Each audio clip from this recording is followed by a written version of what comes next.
আজকে আমি আটা দিয়ে সিঙ্গারা বানিয়েছি। এই সিঙ্গারাটা এতটা মজার হয় যে এরপর এভাবে আপনারা সিঙ্গারা বানিয়ে খেলে আর দোকান থেকে কিনে সিঙ্গারা খেতে চাইবেন না, এর স্বাদ এতটাই। এর জন্য শুরু থেকে শেষ পর্যন্ত ভিডিওটা ভালো করে স্কিপ না করে দেখতে হবে। আমি অনেকভাবে সিঙ্গারা বানিয়েছি, কিন্তু এইভাবে সিঙ্গারা বানালে আমার কাছে বেশি মজা লাগে। বাইরের জায়গাটা একদম নরম কুড়মুড়ে হয় আর ভিতরে আলুর পুরটার জন্য অনেক বেশি ভালো লাগে। এর জন্য আমি প্রথমে শুকনো উপকরণ নিয়ে নিয়েছি। শুকনো উপকরণ আটা, আর পরে হচ্ছে যে কালো জিরা, লবণ, চিনি সবগুলোকে ভালোভাবে শুকনো উপকরণগুলোকে ভালোভাবে আমি মেখে নিচ্ছি, হাত দিয়ে মিশিয়ে নিচ্ছি। এরপর আমি তেল দিয়ে দিব, সয়াবিন তেল দিয়ে দিয়েছি। এই যে আমি তেলটা হাতের আন্দাজে দিয়ে দিয়েছি, আপনারা দেখেই বুঝে নেবেন।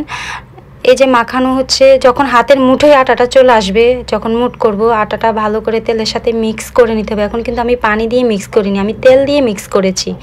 এর জন্যই সিঙ্গারাটা ভালোভাবে খেতে ভালো লাগবে। এখন আমি অল্প অল্প করে পানি দিচ্ছি, যেন বেশি পানি পড়ে না যায়। আবার বেশি নরম হয়ে গেলে আবার সিঙ্গারা হবে না।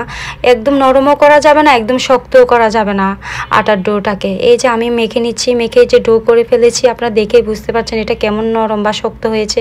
এই যে উপর থেকে তেল দিয়ে আমি এটাকে ঢাকা দিয়ে রেখে দিয়েছি। এখন এখানে আমি আলু রান্নার জন্য পেঁয়াজ, তারপরে হচ্ছে আদা বাটা, রসুন বাটা, জিরা বাটা, রাঁধুনি গরম মশলার গুঁড়া, তেজপাতা, লবণ, হলুদ গুঁড়ো, মরিচ গুঁড়ো সব কিছু একসাথে বাটির মধ্যে নিয়ে আগে আলাদা করে পানি দিয়ে মাখিয়ে নিয়েছি। এখন আমি কড়াই তেল দিয়ে এর মধ্যে 5 ফোড়ন দিয়ে দিয়েছি। এখন আমি মাখানো মশলাটাকে দিয়ে দিয়েছি।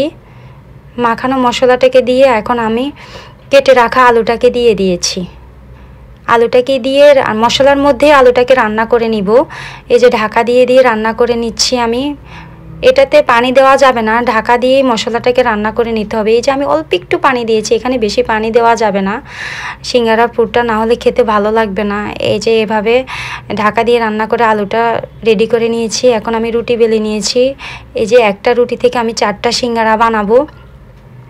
এই যে এখন রুটি চারদিকে আমি একটু পানি লাগিয়ে নিয়েছি, যেন রুটিটা যখন আলুর পুরটা দিব তখন খুলে না যায় ভাজার সময় সিঙ্গারাটা। এই যে এইভাবে লাগিয়ে নিয়েছি। যে যার যার ইচ্ছা মতো সিঙ্গারার ভাজ দিয়ে নিতে পারেন। আপনি চাইলে অন্যভাবেও ভাজ করতে পারেন। আমি আর অন্যভাবে পারি না, তাই এইভাবে ভাজ করে নিয়েছি। আর আমার কাছে এইভাবেই সহজ মনে হয়। একটা রুটি দিয়ে 4টা সিঙ্গারা বানানো হয় এভাবে। এই যে এভাবে ভাজ করে নিচ্ছি, ভালোভাবে চেপে চেপে লাগিয়ে দিতে হবে, নাহলে ভাজার সময় খুলে যাবে। এই যে আবার পানি লাগিয়ে নিচ্ছি। আর একটা ভাজ দেখে নিন যে কীভাবে করছি ভাজটা। এরপর এটাকে জোড়া লাগিয়ে নিচ্ছি। পানিটা দেওয়ার কারণ হচ্ছে যেন সিঙ্গারাটা খুলে না যায়। এই যে আলুর পুরটা দিয়ে দিয়েছি। এই যে আবার এইভাবে লাগিয়ে নিচ্ছি।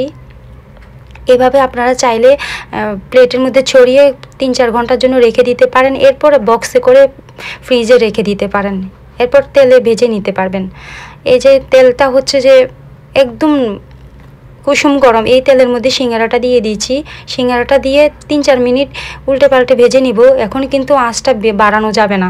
এরপর যখন একটু ব্রাউন কালার হয়ে যাবে তখন একটু আঁচটা বাড়িয়ে দিয়ে সিঙ্গারাটা নামিয়ে নিতে হবে। এখানে ভাজাটা হচ্ছে সবচেয়ে বেশি ইম্পর্টেন্ট। যদি একটু উল্টাপাল্টা হয় তাহলে সিঙ্গারাটা শক্ত হয়ে যাবে। এই যে আমার সিঙ্গারাটা বানানো রেডি।